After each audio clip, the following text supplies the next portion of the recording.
ध्यान दीजिएगा, बहुत बढ़िया सा चैप्टर है। सुरेख सहसंबंध में क्या होता था, हमें केवल उन दोनों के बीच में कितना संबंध है वो पता चलता था। ये नहीं पता चलता था कि वाई में कितना परिवर्तन करने से एक्स में कितना परिवर्तन होगा, या एक्स में कितना परिवर्तन से करने से वाई में कितना परिवर्तन होगा, है ना। तो यहाँ पे ये भी पता चलेगा इस चैप्टर में आपको। लेकिन जैसे कि वहाँ पे हम आर और एक्स वाई ढूंढते थे, एक्स और वाई के बीच में सहसंबंधक आर एक्स वाई ढूंढते थे, यहाँ पे आपको बी एक्स वाई ढूंढना है। लेकिन बी एक्स वाई में आपको ध्यान देना होगा, बी वाई एक्स और बी एक्स वाई दोनों अलग अलग होता है ना। लेकिन हमें यहाँ पे ढूंढना है B X Y. B X Y, B X Y का अर्थ क्या होता है, नियत संबंधांक वाई का एक्स के ऊपर, वाई का एक्स के ऊपर, वाई का एक्स नहीं, बी वाई एक्स ढूंढना है आपको। बी वाई एक्स का अर्थ क्या होगा, एक्स का वाई के ऊपर, मतलब एक्स में मत में परिवर्तन करने से वाई में कितना परिवर्तन होगा, उसका अंक मतलब नियत संबंधांक, है ना। और इसका सूत्र क्या है, जैसे कि उसमें आर का सूत्र क्या था, आर का सूत्र क्या था, covariance of X Y upon S X into S Y था, है ना। अगर आपको बी वाई एक्स ढूंढना है ना, तो यहाँ पे सूत्र क्या रहेगा, covariance of X Y upon, यहाँ पे नीचे क्या दिया है, बाद में क्या दिया है, एक्स दिया है, तो यहाँ पे लेना है एक्स एस एक्स स्क्वायर, है ना। अगर आपको बी एक्स वाई ढूंढना होगा जो कि आपकी बुक में नहीं है ना, तो आपका सूत्र क्या रहेगा, covariance of X Y upon, नीचे क्या लास्ट में क्या है, वाई का है ना, वाई की कीमत में परिवर्तन करने से एक्स में कितना परिवर्तन होगा, तो यहाँ पे आएगा एस वाई स्क्वायर, है ना। यहाँ पे एस एक्स और एस वाई दोनों का मल्टीप्लाई करना है, यहाँ पे केवल एस एक्स का एस एक्स के साथ ही मल्टीप्लाई करना है। क्लियर है, सूत्र बहुत आसान है।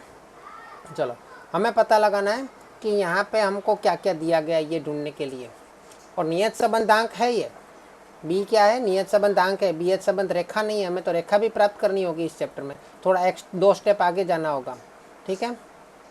चलो कैसे जाएंगे देखते हैं। तो सबसे पहले हमारे पास होना चाहिए ऊपर कोवेरियंस ऑफ एक्स वाई, जिसके लिए हमको सूत्र पता है, sigma x minus x bar Y minus Y बार, उसके बटे में एन, सूत्र पता है ना सबको, जो दूसरे चैप्टर में सीखा था। तो इसका 60 है, और एन कितना है हमारे पास, एन कितना है, यदि दो संयोग के एन दिया है,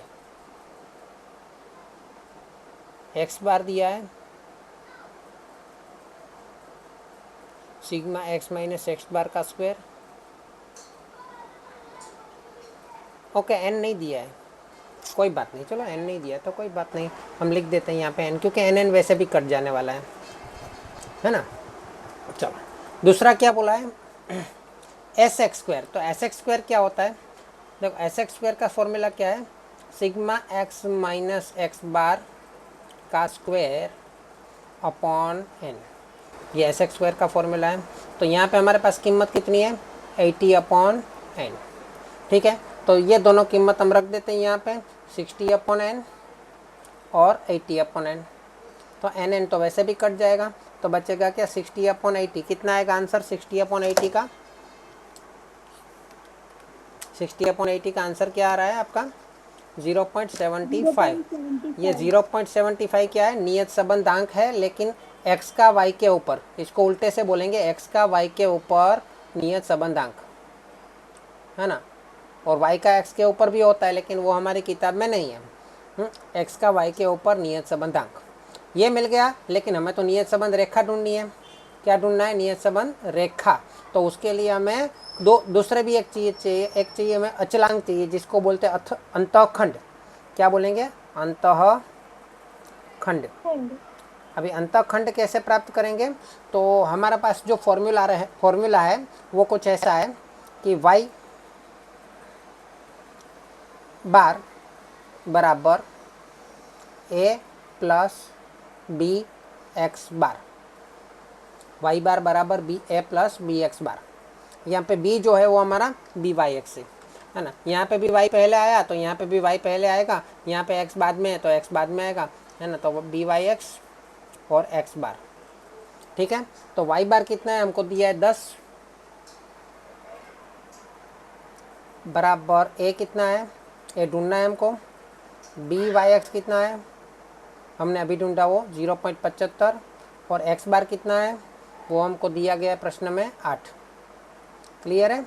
चलो 10 बराबर a प्लस 0.75 गुणा 8 कितना आएगा, 6 आएगा। 6 को लेफ्ट साइड ले जाए तो 10 माइनस 6 बराबर a।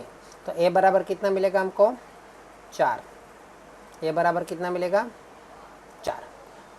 इसको क्या बोलेंगे, अंतःखंड बोलेंगे। क्या बोलेंगे, अंतःखंड। क्लियर है। तो अंतःखंड इसको बोलेंगे। तो हमारा जो ये फॉर्मूला था ना ये वाला, उसी को रेखा में कन्वर्ट कर सकते हैं। नियत संबंध रेखा मिल जाएगी अभी हमको। लेकिन रेखा में क्या होता है, वाई नहीं होता, वाई का हेड होता है, वाई का कैप होता है। हेड मतलब कैप, है ना। क्योंकि वाई की अंदाजित कीमत जब मिलती है, जब अंदाजित कीमत मिलती है तो उसको वाई कैप बोलते हैं, है ना। तो इसको बोलेंगे नियत संबंध रेखा। क्या बोलेंगे, नियत संबंध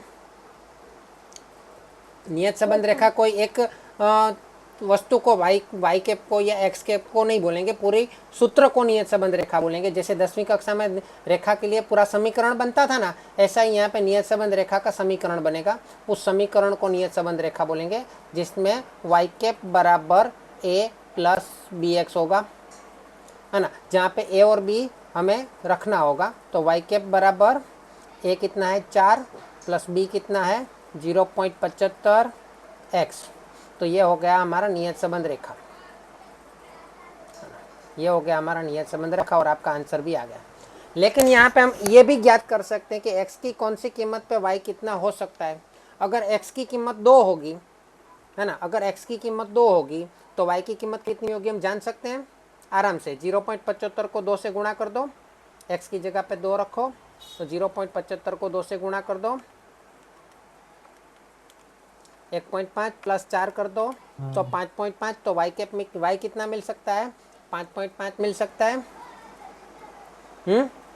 तो इसको बोलते हैं नियत संबंध रेखा, जिसमें हम भविष्यवाणी कर सकते हैं। अगर आपके पास x की वैल्यू हो तो y के लिए आप भविष्यवाणी कर सकते हैं, y के लिए आप अंदाजित कीमत ढूंढ सकते हैं। ठीक है। चलो, यदि x बार बराबर 30 दिया है, y बार बराबर 50 दिया है, r बराबर 0.8 दिया है, और x और y के बीच प्रमाप विचलन दिया है, के प्रमाप विचलन क्रमशः 2 और 5 दिए हैं, तो y का x के प्रति नियत संबंध ज्ञात कीजिए। देखो सहसंबंध r जो है ना, उसका नियत संबंध b के साथ भी रिलेशन है ना। लेकिन हम अभी b नियत संबंध का चैप्टर पढ़ रहे हैं तो b उसको पहले ही लिखेंगे, है ना। b वाई एक्स बराबर r, है ना, बी वाई एक्स बराबर r। लेकिन r में क्या करना है आपको, r में आपको क्या करना है, देखो यहाँ पे y पहले लिखा है ना, तो y का ऊपर लिखना है हमेशा। तो यहाँ पे क्या दिया है, y का प्रमाप विचलन दिया है ना, मतलब 5 दिया है। प्रमाप विचलन क्या होता है, एस वाई होता है, बराबर है। और x का प्रमाप विचलन दिया है 2, तो वो होता है एस एक्स। ये हमारा फॉर्मूला है। ठीक है। चलो, तो बी वाई एक्स कितना है, यहाँ पे नहीं दिया है, r दिया है 0.8, है ना। और एस वाई कितना दिया है, एस वाई मतलब y का प्रमाप विचलन 5, और एस एक्स कितना दिया है, एस एक्स मतलब x का प्रमाप विचलन 2। तो आपको बी वाई एक्स मिल गया। कितना मिला बताओ, बी वाई एक्स कितना मिला आपको,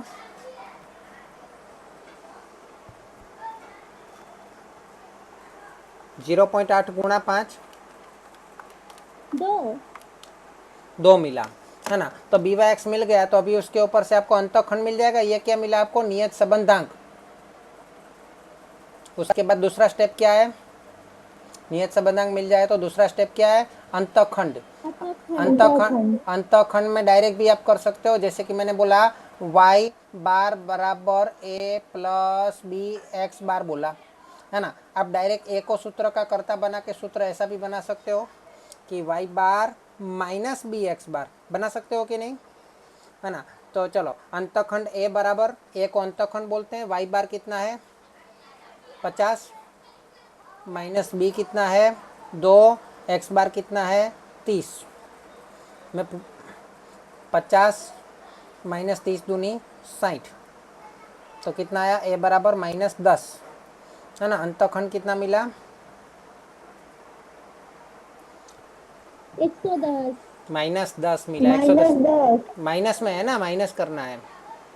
अब नियत संबंध रेखा ज्ञात करनी है, तो नियत संबंध रेखा क्या होती है हमारी, नियत संबंध रेखा क्या होती है, नियत संबंध रेखा, नियत संबंध रेखा क्या होती है वाई कैप, इसमें तो सीधा लिखना है ए प्लस बी एक्स बार, है ना। तो वाई कैप हमें मतलब वाई कैप का वाई कैप लिखना ही है, रेखा में तो पूरा वाक्य लिखना पड़ेगा, पूरा समीकरण लिखना पड़ेगा।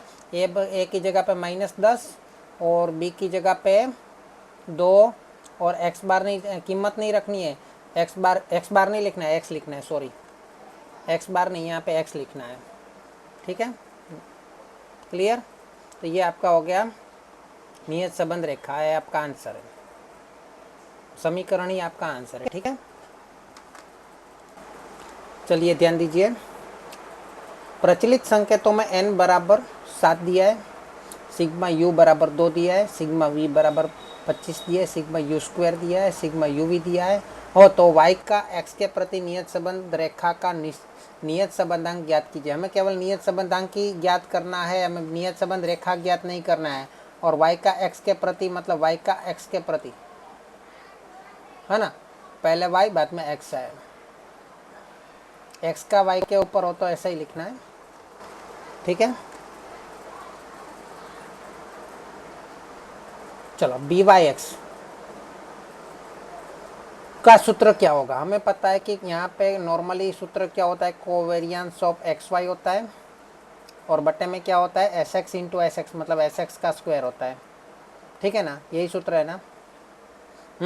लेकिन ये सूत्र में हमारे पास तो यू वी वाला है, तो यू वी वाला है, तो हम कैसे बनाएंगे इस सूत्र को, तो जो हम आर वाले में रखते थे ना, आर वाले में ऊपर क्या रखते थे, ऊपर क्या रखते थे N sigma U V minus sigma U into sigma V रखते थे। हाँ सर, अपॉन में क्या रखते थे, एक्स की जगह पे क्या रखते थे एन सिग्मा यू, यू का स्क्वायर, एन यू का square, sigma U square into sigma हाँ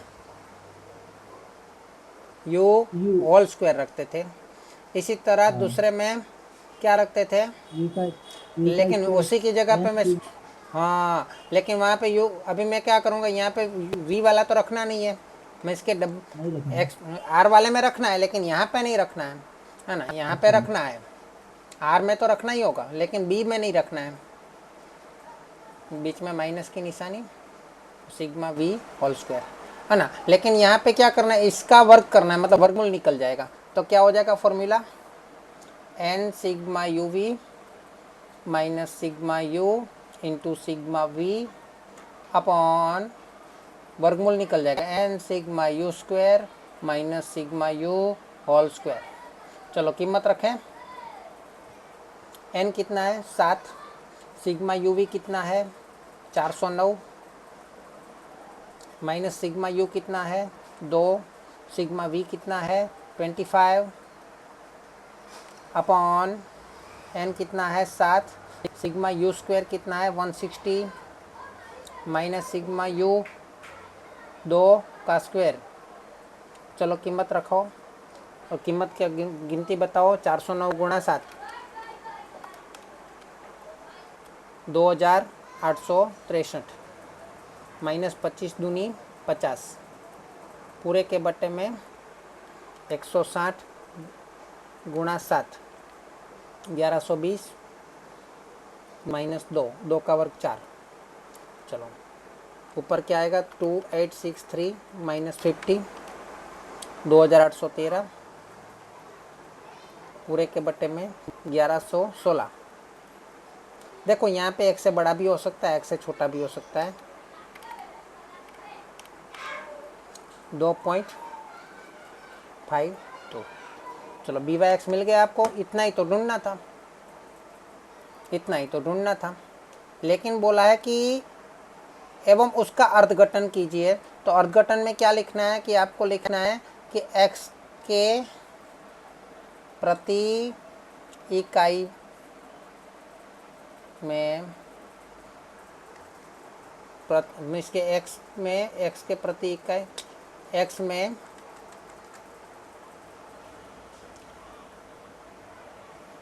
यदि एक इकाई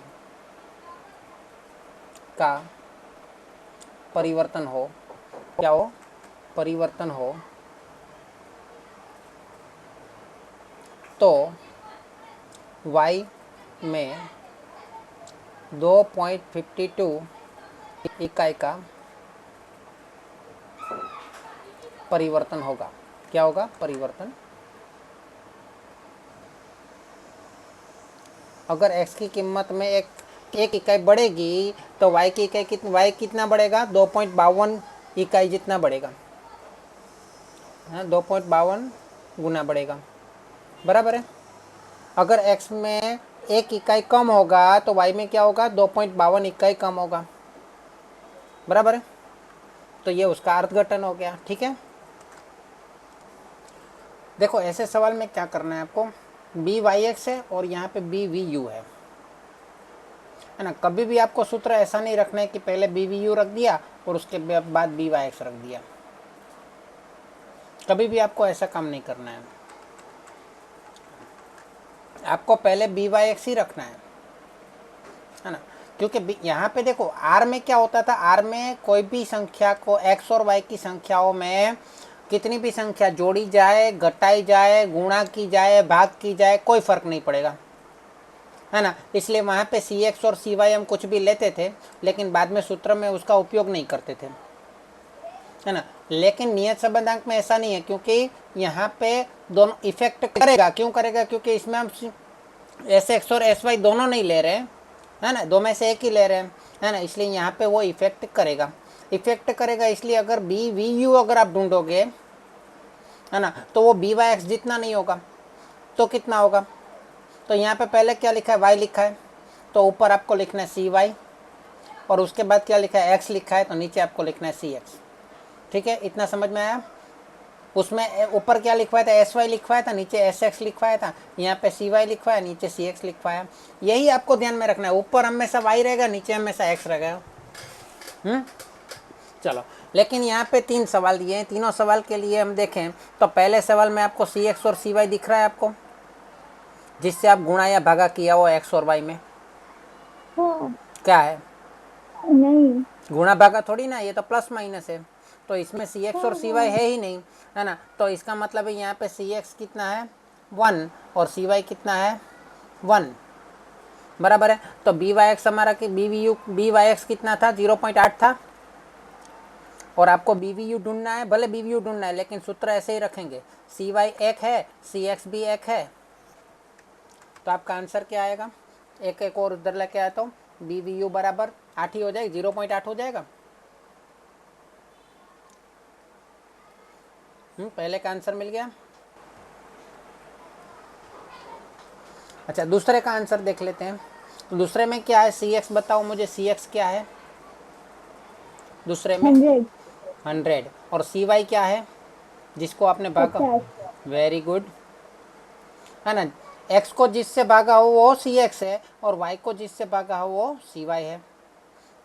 तो यहाँ पे क्या आंसर आएगा? 0.8 गुणा बी वी यू, अरे गुणा नहीं, बराबर बी वी यू गुणा सी एक्स की जगह पे 100 और सी वाई की जगह पे 50। अरे उल्टा कर दिया मैंने, सी वाई की जगह पे 50 और सी एक्स की जगह पे 100, है ना। चलो अभी इसको 0 0 काट देता हूँ मैं। 0.8 गुणा 10 आ जाएगा, 5 बट्टे में चला जाएगा। मुझे बताओ बी वी यू कितना मिलेगा? बोलो, 1.6 मिलेगा? 1.6 मिलेगा कि नहीं? 0.8 गुणा 10 करके 5 से भागो। हाँ, 1.6। हाँ, चलो मुझे ये बताओ, यहाँ पे तीसरे में सी एक्स बराबर क्या है? एक्स को कौन सी संख्या से भागा हुआ है?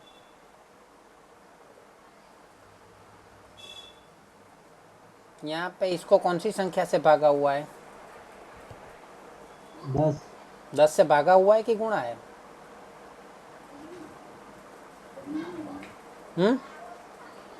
गुणा किया है ना, मैं बोल रहा हूँ कौन सी संख्या से भागा हुआ है। अगर 10 से गुणा किया है तो cx बराबर 10 नहीं आएगा, cx बराबर 10 नहीं आएगा, है ना। cx बराबर 1/10 आएगा। क्या आएगा? याद रखिएगा, अगर गुणा में है तो उसको बट्टे में ले जाना है। तो क्या आएगा? cx बराबर 0.1 आएगा। और y बराबर cy बराबर कोई भी संख्या से नहीं भागा है तो यहाँ पे 1 ले लेते हैं, है ना। तो आपका सूत्र क्या है? byx बराबर bvu into cy upon cx। चलो byx कितना दिया है? 0.8। bvu नहीं दिया है, वही तो ढूंढना है। और cy कितना है? 1। और cx कितना है? 0.1। चलो 0.1 को यहाँ पे 0.8 से गुणा करेंगे और 1 को डिवाइड करेंगे तो आपको मिल जाएगा b, यहाँ पे 0.1 है, bvu। तो bvu कितना मिलेगा आपको? 0.8 गुणा 0.1,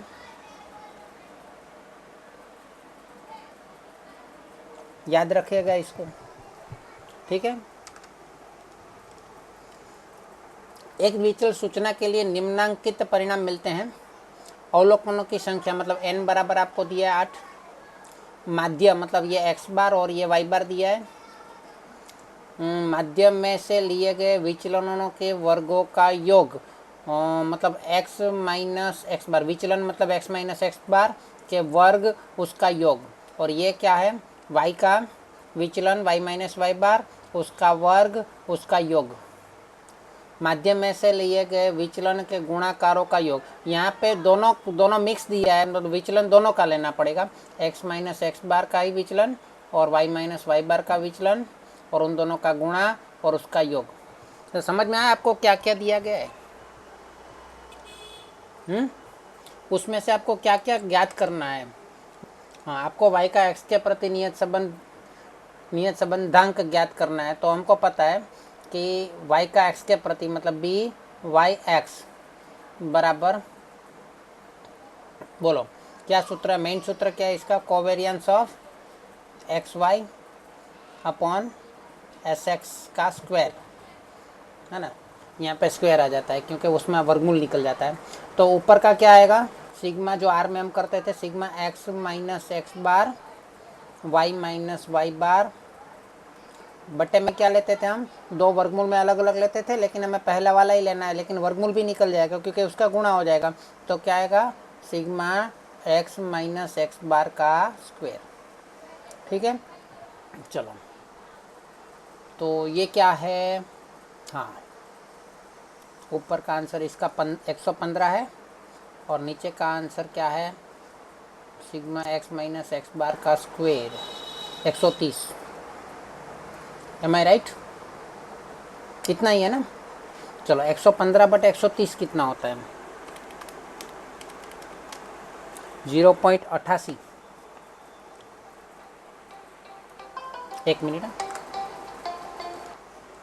ओके, तो ये तो हमने ढूंढ लिया। उसके बाद हमें क्या करना है? करने को बोला नियत संबंध अंक ढूंढना है। ये नियत संबंध अंक ढूंढा ना हमने। ये क्या हमने ढूंढा? नियत संबंध अंक। इसको बोलते हैं नियत संबंध अंक। ये हमारा पहला स्टेप रहता है इस चैप्टर में, है ना। दूसरा स्टेप क्या रहेगा? अंतःखंड ढूंढना है। तो अंतःखंड कैसे ढूंढते हैं? अंतःखंड कैसे ढूंढते हैं? उसके लिए मेन सूत्र क्या है? y बार बराबर a plus B X bar. यहाँ पे x बार और y बार आएगा, है ना। लेकिन कोई कोई ये सूत्र यूज करते हैं, a को सूत्र का कर्ता बना लेते हैं, तो y बार माइनस बी एक्स बार हो जाता है क्योंकि बी एक्स बार लेफ्ट साइड चला जाएगा तो माइनस हो जाएगा ना, अभी यहाँ पे प्लस है तो y बार माइनस बी एक्स बार। तो y बार कितना है हमारे पास? 100 माइनस बी एक्स बार। तो b कितना मिला अभी? 0.88। और x बार कितना है हमारे पास? अरे y बार 100, हाँ दोनों ही 100 है। वाह, चलो तो 100 माइनस 0.88 गुणा 100 मतलब 88, तो कितना आएगा 12 आएगा ए बराबर। तो देखो आपको अंतखंड तक प्रश्न पूछा है तो अंतखंड तक ही गिनना है। आपको नियत संबंधांक तक पहले स्टेप तक प्रश्न पूछा है तो पहले स्टेप में रुक जाना है, यहाँ तक आंसर देके रुक जाना है। आपको यहाँ तक पूछा है तो यहाँ तक आंसर देके रुक जाना है। अगर और पूछा है नियत संबंध रेखा पूछा है तो आपको क्या करना पड़ेगा, तो नियत संबंध रेखा का सूत्र में इसके जैसा ही है, देखो इसके जैसा ही है, लेकिन वाई बार की जगह वाई कैप बराबर ए प्लस बी एक्स, है ना। एक्स यहाँ पे एक्स बार नहीं रहेगा, यहाँ पे वाई बार की जगह वाई कैप रहेगा, और इसमें कीमत रखेंगे ए बराबर 12 और बी बराबर 0.88, और एक्स और वाई की कीमत नहीं रखेंगे, है ना। ये आपका नियत संबंध रेखा बन जाता है। क्या बन जाता है, नियत संबंध रेखा। और सर इस वो आपने 0.8 लिख दिया है। हाँ वो 0.88 समझ लो, है ना। तो इसके बाद भी आपको सवाल पूछ सकते हो, चौथा स्टेप, पांचवा स्टेप, है ना, तो वो भी आपको करना पड़ेगा। अभी तो मैंने 3 स्टेप तक ही आपको सिखाया है, ठीक है। गलती कर दी, नियत संबंध अंक नहीं, नियत संबंध रेखा पूछे तो यहाँ तक कर देने का। ये क्या है आपका, नियत संबंध रेखा है